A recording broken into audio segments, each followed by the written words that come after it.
a health food shop. We we got that together.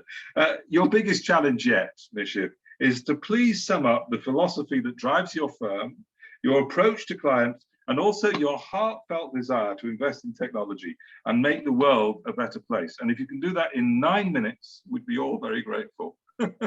Absolutely, no problem. Thank you very much, Patrick, and all my friends. So nice of you to have converged at a short notice. And thank you, Lakhbir and Sherit, for organizing this. And I can see the spectrum of people you have at one end, from Middle East to the Far East. I think you combined everything, and my privilege to be talking. I don't want to lose one more minute out of 9 minutes that are, you generously given to me. Okay. And what I'm going to do is not really talk about teaching anybody or preaching anybody, but I think sharing some experiences. And just as a matter of little history, I set up my law firm Nishith Desai Associate in 1990. But prior to that, in 1983-84, I had a very interesting assignment for a company called DuPont to do corporate philosophy study. And that really taught me one important lesson, that we all talk about strategy. And when I had to do comparative study of corporate philosophy of different corporations around the world, Pfizer versus Ciba, to Coca-Cola versus Pepsi, and all that kind of thing. And I came to a conclusion that when we talk of strategy comes at much lower level. I think, not that it's not important, it's most important, but strategy has two dimensions. One, strategy is all about creating a differentiation, which differentiation, even if others know, cannot copy easily. And number two, strategy is all about choices. If something can be copied, as I said, then it is tactic, it is not a strategy. So, that's what is very important to bear in mind. Whenever you do something, you differentiate yourself, let whole world know what you are doing, but it is not very easy for other to come to grips with that. I'll talk about other things as well. And secondly, as I said, it is all about choices, to do this or to do this, or to do that or to do that. Okay. Now, all choices in life, you all know, you became lawyer, or otherwise it's because of philosophy. You can make a lot more money in real estate, in something else, but you chose to be in the profession because you decided to be in the service. You want to do something for the community, profession, or whatever it is. So philosophy comes at the top. From philosophy emerges what is called purpose. From purpose comes vision. Vision is the art of seeing the invisible. Okay. And, from vision, then comes, from a mission, and then vision, and then goals, and then strategy, and then structure. So when we talk of law firm structures or otherwise, it goes back to ultimate philosophy. Now, what happened was that I had to do this comparative study of different corporations. And then after I'm a barrister. Normally, barristers don't set up law firms. But in India, law had changed and everything became unified, like the US. And nobody had set up then kind of a law firm. They were all either barristers or they are, law firms, solicitors otherwise. And so most of my practice actually grew in the US because I specialized certain subjects like globalization, internationalization of business, and international tax and stuff like that. And managing director of investment banking firm called Bear Stearns, suggested to me, Nishith, why don't you set up a law firm? I said, I'm a barrister. I'm a free bird, no hassle, hire, fire. I just, But he said, why don't you institutionalize? So I decided to set up a law firm. But I said, let me study different organizations, professional services firms. Because the experience I got at DuPont helped me a lot.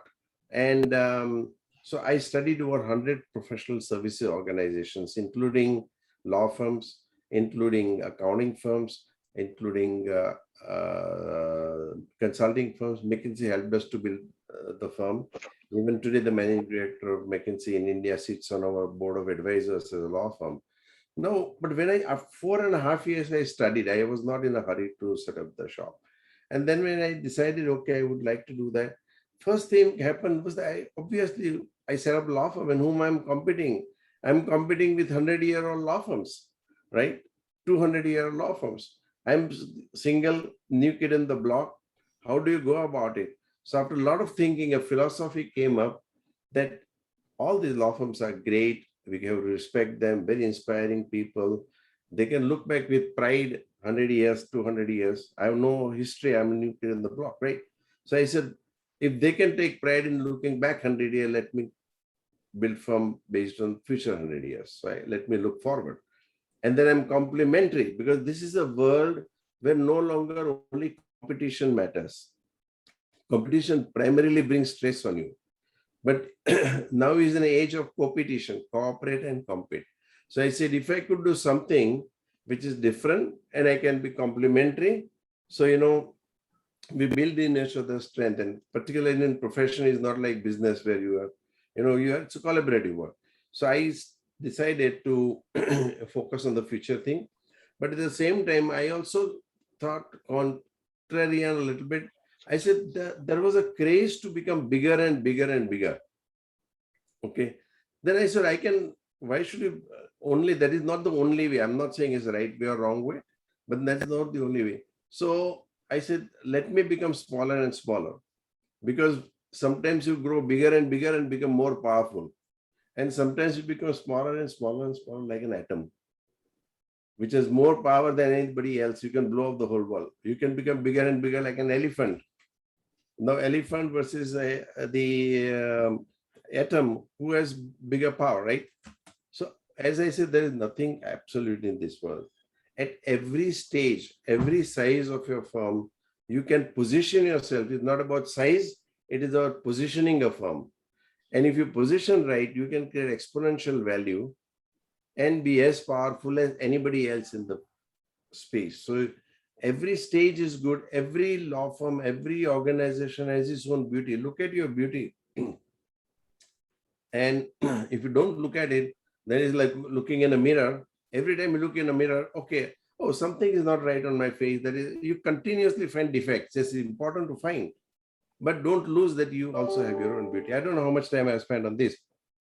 So the philosophy came up to become a nano firm. So after 30 years also, we are only about 70, 80 professionals.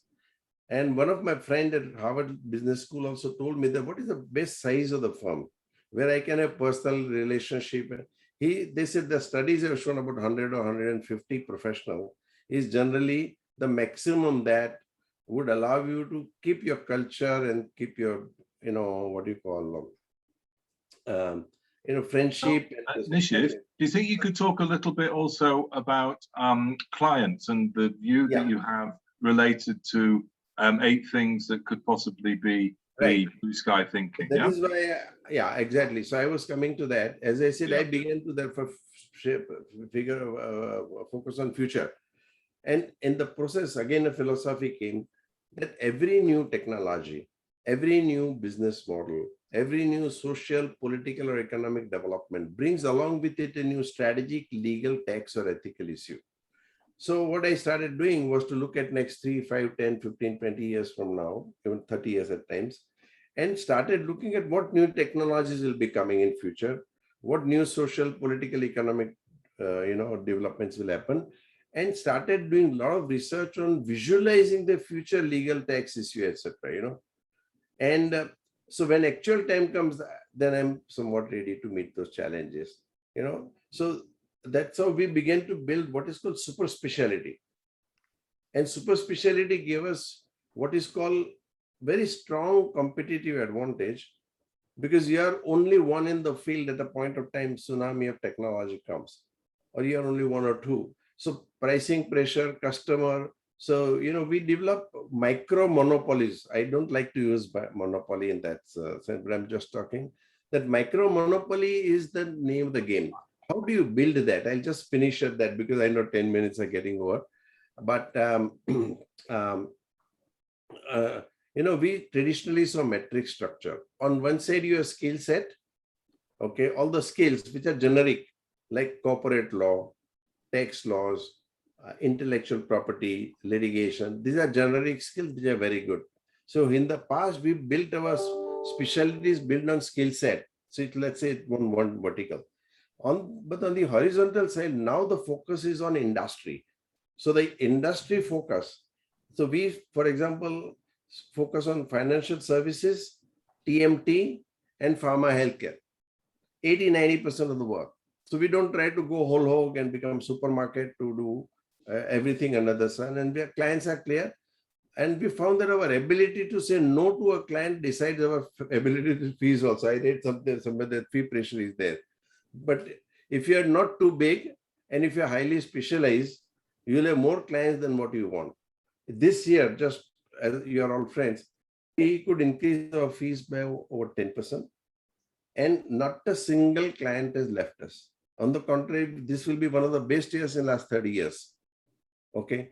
So pricing pressure, if you want to meet, you have to have super specialty. And when I was talking super specialty, sorry for my extending talk, is that you connect these skill set with the industry specialty, but not skill set in general, not corporate law relating to pharma, healthcare, or otherwise, but within corporate law, there is a competition law, there is a security law. This is it. So when you, on the other side, industry specialty, financial services or TMT, within TMT, you got drones, you got blockchain, you got 3D printing, we do all these specialties, and so you connect the competition law in the context of drones, competition law in the context of platform companies, competition law in the context of medical devices. So you got to connect subset of a skill set, with the subset of the industry. That is how the connection is made.